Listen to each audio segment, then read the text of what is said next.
Richard Carmona, the Democratic U.S. Senate candidate for Arizona, spoke at the American Legion Post 2 in Tempe on Saturday, October 7th. My emancipating event, if you will, what saved my life was the Army. You know, I came from a very poor family. My parents were immigrants, and I have two brothers and a sister. None of us went to high school. We didn't graduate. And eventually we all made it out. For me, it was the Army at 17 that allowed me to change my life. My mom just wanted to live long enough to go to a graduation. She only meant high school because that's where none of her kids had gotten into high school. So the Army changed my life because it gave me skills that I didn't have. I took a chance on somebody without an education. I learned about duty and honor in country, selfless service, and all of that. The Army also helped me because when I got into Special Forces and I was told you're a high school dropout, we don't take high school dropouts. It was an Army PED that let me stay in Special Forces and thought I'd make a military career. Like Dave, I traveled the world. I served in a lot of places, but also went to Vietnam and got wounded there, and I still consider myself fortunate because my name's not on the wall. I got to come home. I still reflect on those days, all the things I learned. I mean, even before I was 21 years old, having had a tremendous amount of experiences that made me much mature, understanding how complex our world is, what real poverty looks like. I mean, I grew up in what they call, you know, the hood. I grew up in Harlem in New York City. And by all accounts, it's a pretty poor area. But when I travel the world, in the Army, boy, when you see the way the rest of the world lives, you see that, relatively speaking, even though we were poor, we lived in relative luxury compared to what you see in the rest of the world. So, the military helped me a great deal. After my combat tour, I had an opportunity because my colleagues kept encouraging me to go to college. I couldn't get in because I didn't have the transcripts, nor did I have SATs or any of that prerequisite for college. I was able to get in because somebody thought it would be a wise idea to have an open enrollment program for Vietnam veterans who were returning from combat that really couldn't get in otherwise. And that was at Bronx Community College in New York City. So I got in there, and the only reason I applied because I thought really that if, after being prodded so much by my Special Forces colleagues, I thought, I'm going to apply to all the colleges, I'm going to get rejected, and then they'll leave me alone. And my plan was I'm just going to stay in Special Forces. Yet, I got the letter from Bronx Community College one day, and it said, congratulations. And I thought, oh, heck, I'm screwed now. I've got to go to college. And I really was more comfortable going to combat than I was going to college. It was a humbling experience to start school after being a soldier and be with youngsters who were a lot smarter than you. But I took the remedial courses and eventually did well and became an A student, actually. Worked a lot of jobs in college. I've been a police officer, paramedic, registered nurse, physician assistant, ocean lifeguard, and a teacher. And most of what I taught were military skills. I've taught everything from skydiving to scuba diving to tactics for police, tactics for the military. And so it helped me make a living as well. Again, skills I learned in the military. Eventually, I finished college. I had this grandiose idea that maybe I'll go to medical school. Having been an SF medic, I didn't know a Special Forces medic that didn't want to be a doctor, right? Every one of them. And I applied to a lot of medical schools, and I got into several. And I decided to go to the University of California, San Francisco, because I was already out on the West Coast. I did real well in medical school. I wasn't the smartest kid in the class, I never was, but I was the most disciplined kid in the class, largely from what I learned from my military experience, and being able to be focused on a mission, and being able to figure out what resources I need to complete that mission. So I did real well because I volunteered for a lot of things. I loved working in the county hospital because I felt kinship there. You know, when I grew up, we didn't have regular health care. Often, you just saw it through. I went to bed many nights with a toothache because we didn't have a dentist. And when I was 6 years old, we were homeless. So I understand the challenges of being what they call today a health disparate population. But in medical school, I wanted to spend time in the county hospital and spend a lot of time working with the underserved and so on. And I volunteered for a lot of things. And I didn't realize it, but I was not taking vacations. I was just so happy to be there. And I skipped my last year of medical school, and I graduated #1 in my class. Not because I was the smartest, really, I was the most disciplined kid in the class. And I had to get up a little earlier, and I stayed up a little later than a lot of those kids. But in the end, it didn't make a difference. I trained as a general vascular surgeon. I'm a recovering surgeon. I don't do that anymore. Guys, if you ask a surgeon to name the best 3 surgeons in the world, they always have trouble naming the other 2. And so I self-specialized in trauma, burns, and critical care. About 28 years ago, I got recruited down to the University of Arizona and Tucson Medical Center to start the first trauma emergency medical system, and I did that for a number of years. During that time, I got back involved in law enforcement, search and rescue, SWAT, training, air rescue with the Department of Public Safety. And so I was actually working both jobs, in law enforcement and in medicine for many, many years. Ultimately, I went back to graduate school at night. I just thought once I got a master's degree when I was a professor, taking 3 years at night. And then I thought that was the end. I thought that's all that was going to happen to me. I exceeded my mother's expectations. I got out of high school, and then I got a call late one night. It was on a voicemail. It said, "Dr. Carmona, please give us a call. We'd like to talk to you about a job." And it was the White House.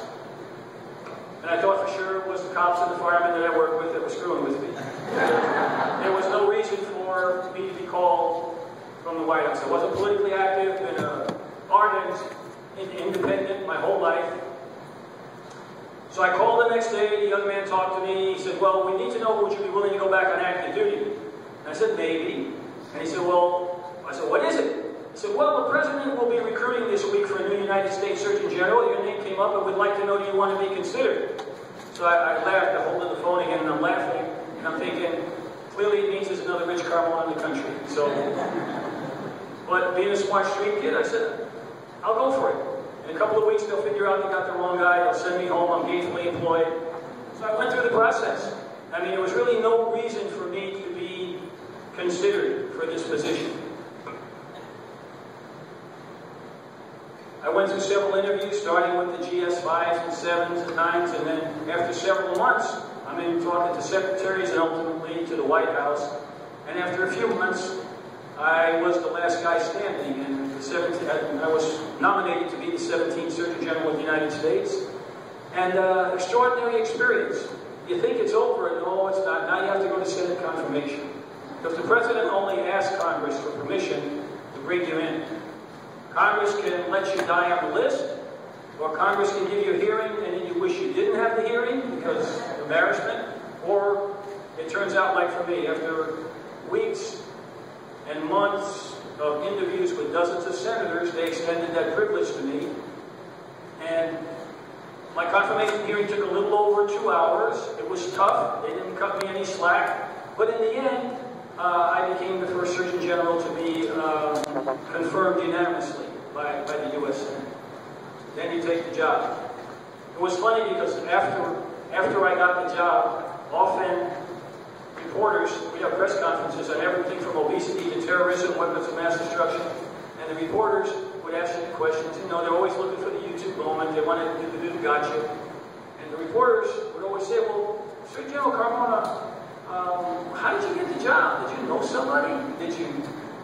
We don't understand. I mean, there was all these other people being considered. Why you?" And I never had a good answer. And then one day, I was thinking, and I did it extemporaneously. I wasn't planning to say it. A young lady says to me, I think we're talking about bioterrorism in a press conference. And she said, "Well, why you? How did you get the job?" And I said, "Ma'am, quite frankly, the only reason I could have gotten this job is probably the most far-fetched in federal hiring practices." And she said, "Well, what's that?" I said, "I was qualified." And it just,